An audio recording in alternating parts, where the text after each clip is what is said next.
Well, this is going to be a pretty big month for the goods and services tax regime.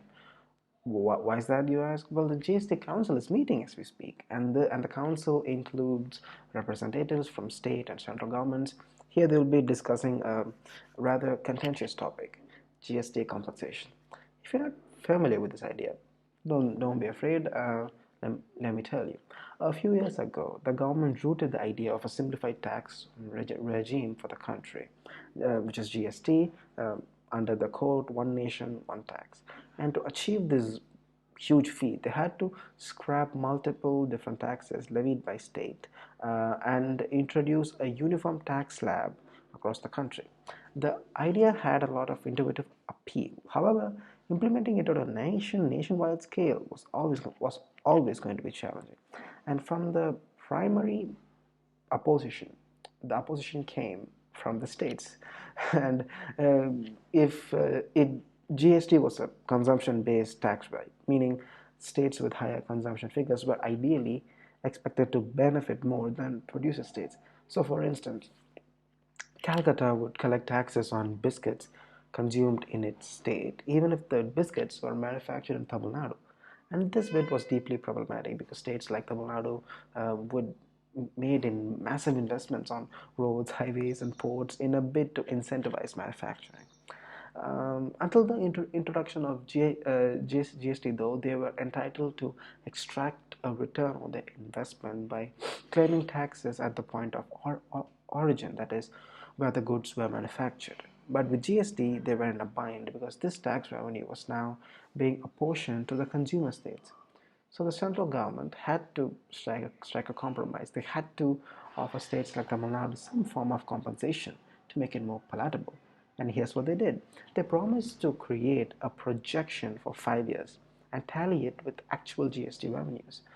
For instance, each year a state's tax revenue was expected to grow by 14% from the base 2015 to 16, and then if actual collection fell short of these projections, the center promised to make up for the shortfall. To this end, the center created a GST compensation fund and began extracting assess tax over and above GST from the sale of certain products, including tobacco. They hoped to pay states using money from these funds. For states struggling to shore up revenue, this idea made a lot of sense, and so they agreed to take the deal so long as the compensation scheme stayed on for at least 5 years. And the arrangement worked for the most part. For the most part. But now the promises finally came to an end in June 2022, this very month. However, you must ask a very pertinent question at this point. This compensation fund was only expected to stay for 5 years. Everybody knew this, it's not an unforeseen event. So, why are the states upset right now? Well, here's the thing. As we mentioned earlier, the central government mobilized resources for the compensation fund by placing an additional tax assess on items like tobacco cars and aerated beverages.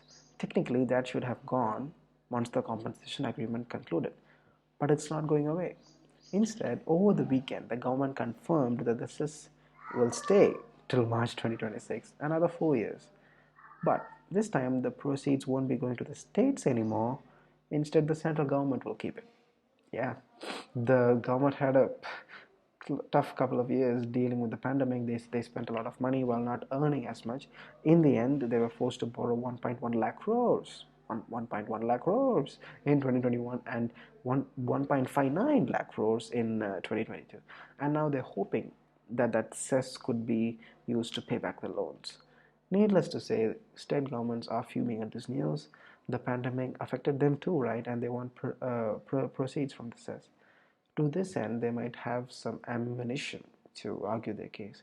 See, when the Supreme Court was hearing a matter related to GST on ocean freight, they took a wild turn. The SC went ahead and made a statement saying that the decisions made by the GST Council aren't binding. It said that they are merely recommendations, and even states had the right to make tax decisions.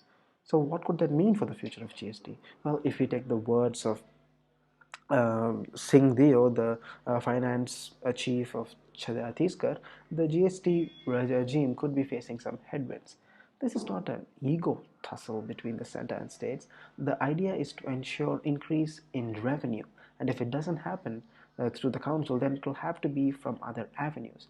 This was supposed to be one nation, one tax, and not one nation, one budget, he said. Well, he's actually saying this. If the states aren't happy with the decisions when they meet this week, they might as well choose to set aside the GST regime and raise revenue by imposing other taxes. And while it does sound a bit far fetched, state governments are in fact talking about it publicly.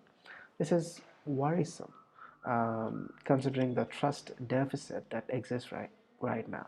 Back in 2020, the finance minister argued against compensating the states, fully stating that the pandemic was an act of God. And although they were forced to concede ground eventually, the whole episode didn't go down well with states at all. And with RBI already flagging concerns about the deteriorating financial situations in places like Bihar, Kerala, Punjab, Rajasthan, and West Bengal, this meeting will be extremely important.